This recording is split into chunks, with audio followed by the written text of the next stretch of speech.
Hello everyone, welcome to Best Solutions English classes. This is Pratibha Anand. In this video, we will discuss about verbs and we will learn the difference between different kinds of verbs. We know that a verb shows an action or an event. Firstly, we will see main verbs and auxiliary verbs. We use a main or principal verb to indicate the action of the subject. मुख्य क्रिया का प्रयोग कर्ता के द्वारा किए गए कामों को प्रदर्शित करने के लिए यूज करते हैं. It has a meaning of its own, agrees with the subject and indicate time, past, present or future time. For example, Saloni plays volleyball with her friends. In this sentence, plays is the main verb and it is in first form plus s. So it is showing the present time. We use an auxiliary or helping verb to indicate the tense of main verb. Means helping verb या auxiliary क्रिया का प्रयोग हम main verb के tense को indicate करने के लिए करते हैं. Be helping verb includes the verbs is, am, are, was, were. Do helping verb includes the verbs do, does and did. Have helping verb includes the verb has, have, had. Will, would, shall, should, can, could, may, might, ought are auxiliary verb. For example, Yana has grown some plants on her balcony. In this sentence, you can see here has auxiliary verb is given with the third form of verb, that is grown. And we all know that has or have plus verb third form comes in present perfect tense. So it is showing auxiliary verb has is showing the tense of main verb.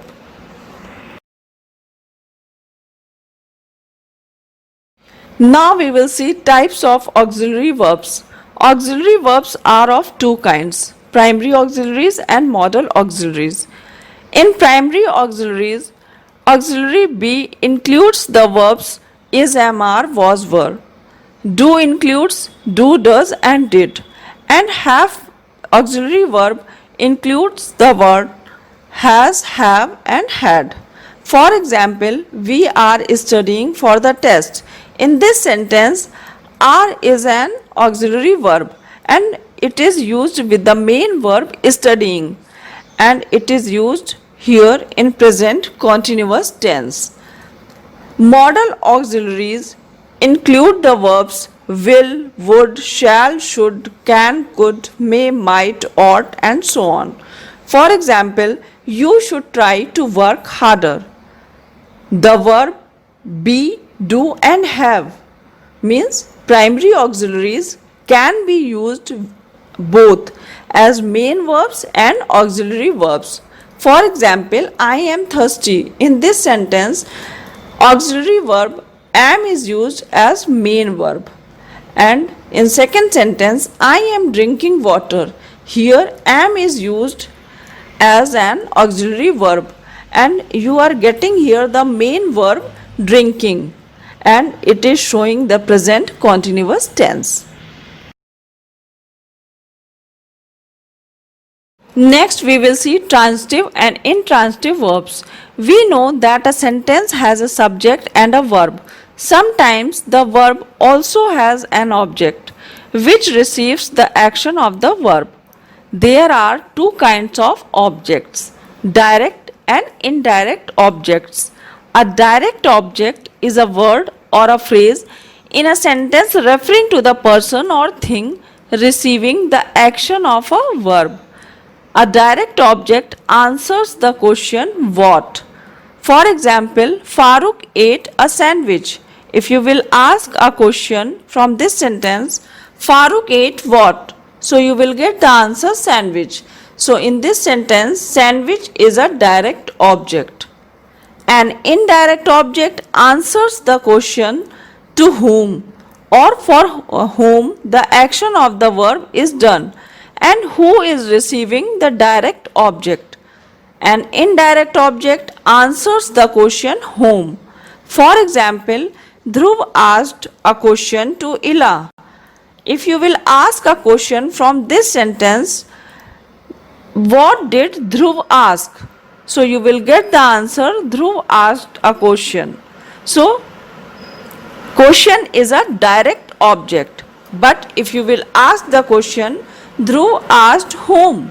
So you will get the answer Ila. So Ila is an indirect object.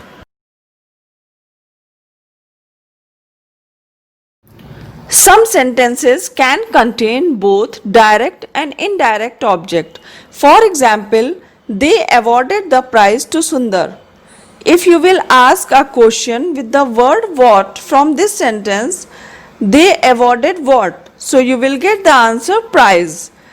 They awarded the prize. So prize is the direct object in this sentence.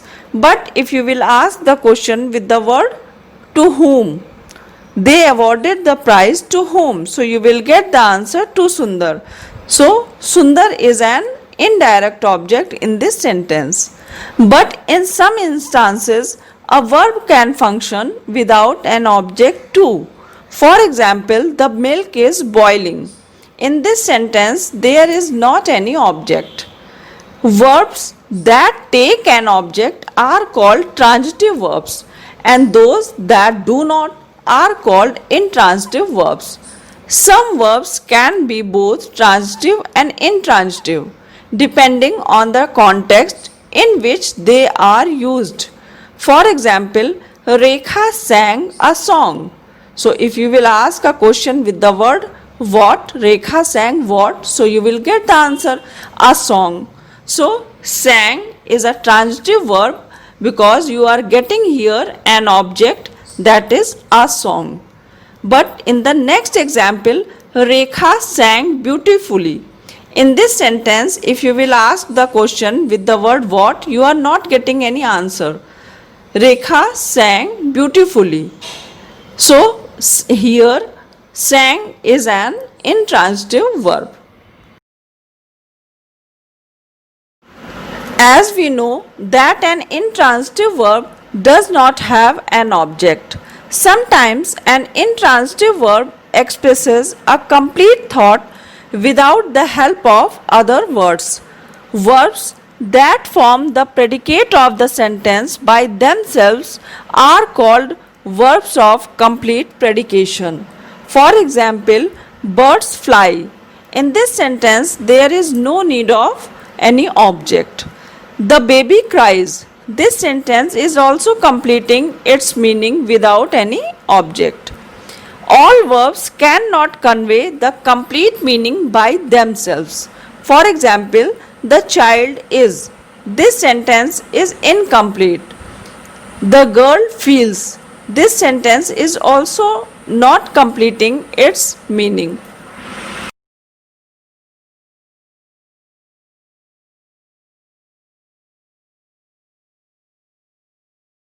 There are some verbs that are always used as intransitive verbs. Here are some such verbs: come, rise, smile, explode, excel, act, laugh, respond, cry, sit, run, continue are the intransitive verbs. For example, Rishi excelled at answering all the questions correctly. In this sentence, intransitive verb excelled is followed by a preposition, and in this sentence there is not any direct object. We need to add other words or phrases to the sentence to complete the meaning. These verbs are known as verbs of incomplete predication. Verbs is, am, are, was, were, has, have, seem, appear, become, look, and so on are verbs of incomplete predication. For example, I have added here the word tired. The words that are added to verbs of incomplete predication to complete the meaning are known as a complement. The complement is usually a noun, an adjective, or an adverb. It expresses the quality, state, or the identity of the subject or the object. For example, they are singers. Next, we will see finite and non-finite verbs. A finite verb is the main verb in a sentence. It has a subject and changes its form to show tense and number. For example, I study physics. In this sentence, study is a finite verb and it is in first form of verb, so it indicates the tense, that is present indefinite tense.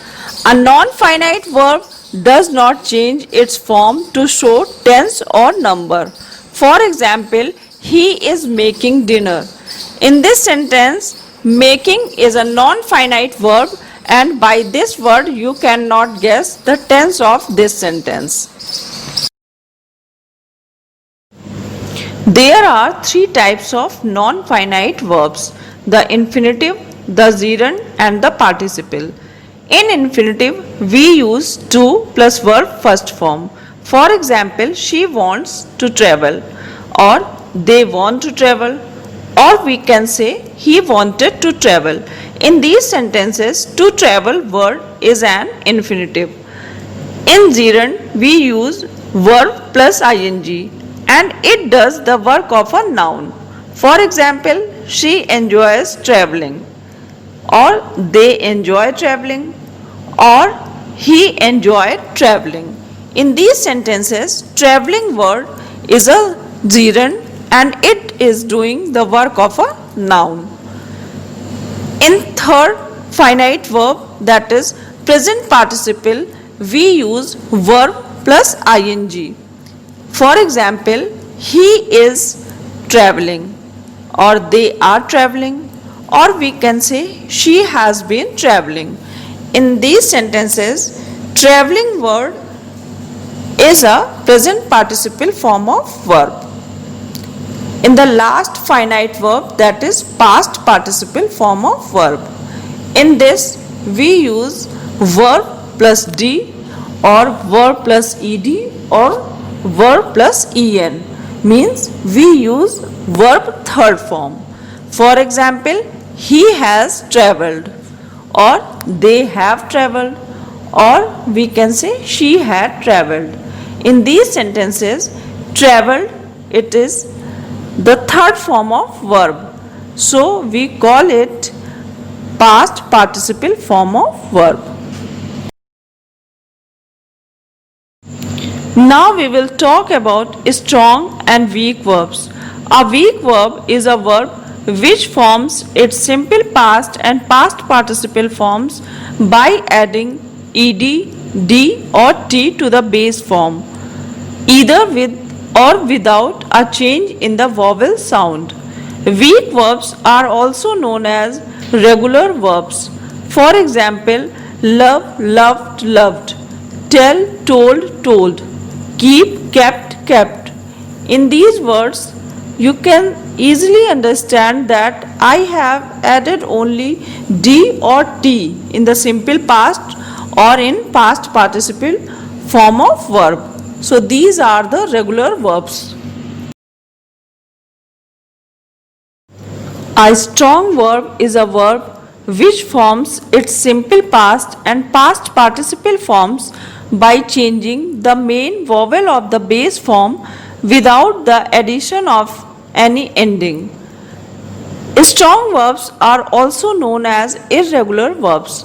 For example, base form of give became gave in simple past and it became given in past participle. In the same way, blow, blew, blown, speak, spoke, spoken. Now we will see formation of verbs. We can form verbs from some noun words. For example, beauty, beautify, unity, unite, courage. Now we will see formation of verbs.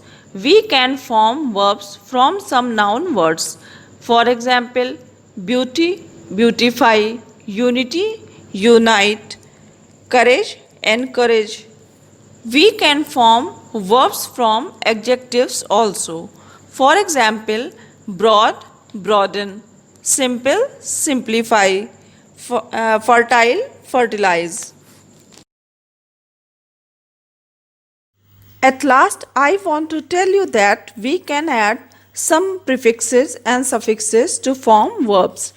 For example, we can add suffix en in some words for making verbs.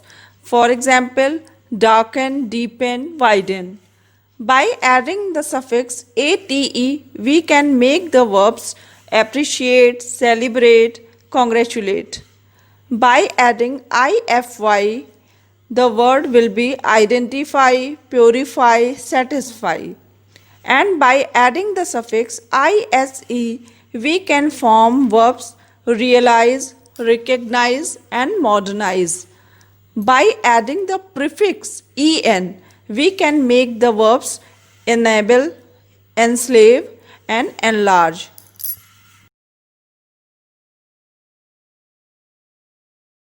Hope you clearly understood the topic types of verbs. Thanks for watching my video. If you like my video, please subscribe my channel and share with your friends also and give your likes.